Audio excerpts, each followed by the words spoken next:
You know that moment, that specific, heavy silence that fills the house right after you lose it. Maybe the kids are finally asleep, or maybe they're just in the other room, quiet now. But the adrenaline that was coursing through your veins just minutes ago has drained away, and it's been replaced by something much heavier. That sinking, sickening crash of guilt. You play the scene over in your head. You see the look on your child's face when your voice got too loud. You see the fear, or the confusion, or maybe just the tears. And a voice inside you whispers the thing you fear most. I am scaring them. I am ruining this relationship. I am failing. And then you make a promise. You look at them sleeping, or you sit on the edge of your own bed and you vow, I will not do that again. Tomorrow, I will be patient. Tomorrow, I will be calm.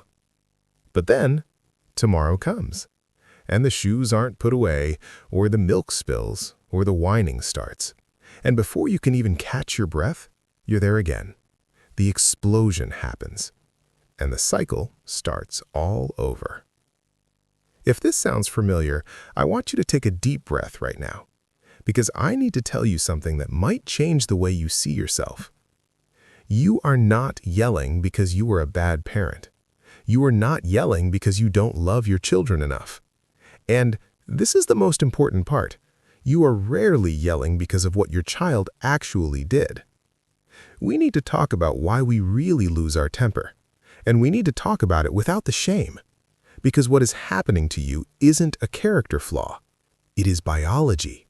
It is a nervous system trying to survive. Let's be honest about something. There are days when your child can refuse to put on their shoes and you can handle it. You might sigh or make a joke or help them with a smile. It's annoying, but it's manageable. Then there are other days when that exact same behavior, refusing to put on the shoes, feels like an emergency. It feels like a personal attack. It feels like the world is ending. The child is the same. The behavior is the same. So what changed? You did. Your internal world changed. When we yell, it is almost always because our body has shifted into a threat state. To understand this, we have to look at what's happening inside your brain. Deep inside your brain, there is a small alarm system called the amygdala. Its only job is to keep you safe. It is constantly scanning the world for danger. When it spots a threat, like a tiger in the bushes, it sounds the alarm. It floods your body with adrenaline and cortisol. It prepares your muscles to fight or to run. Here's the tricky part.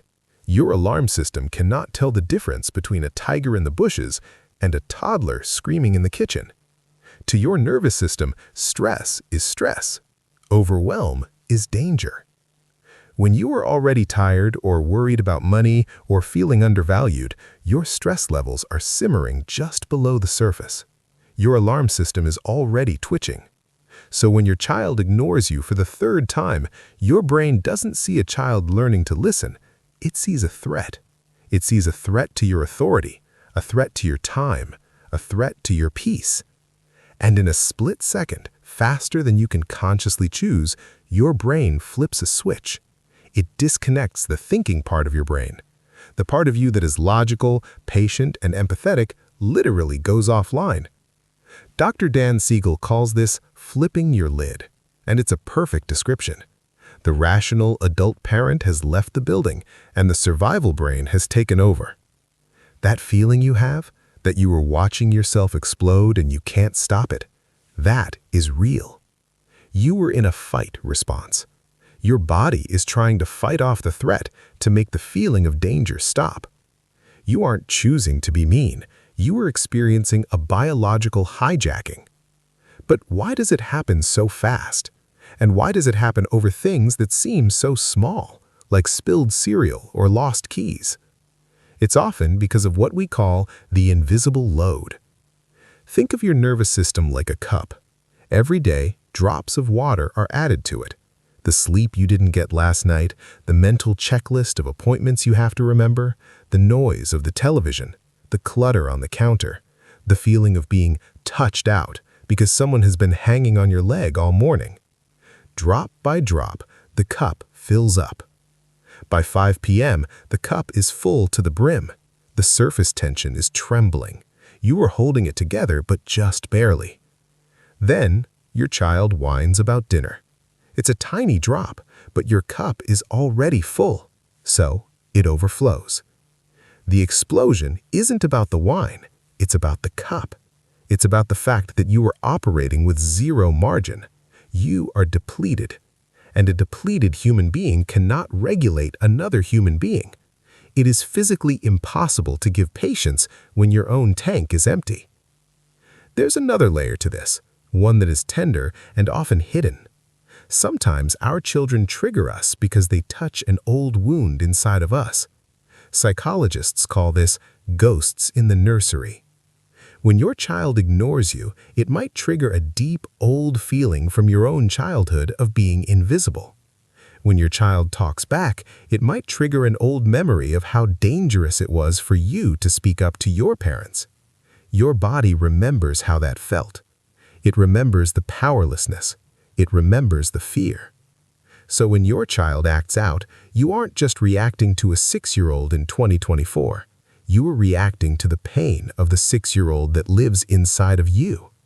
Your reaction feels so big and so intense because it is carrying the weight of the past. You are trying to protect yourself from feeling that old pain again. So the explosion happens. You yell, and then comes the aftermath.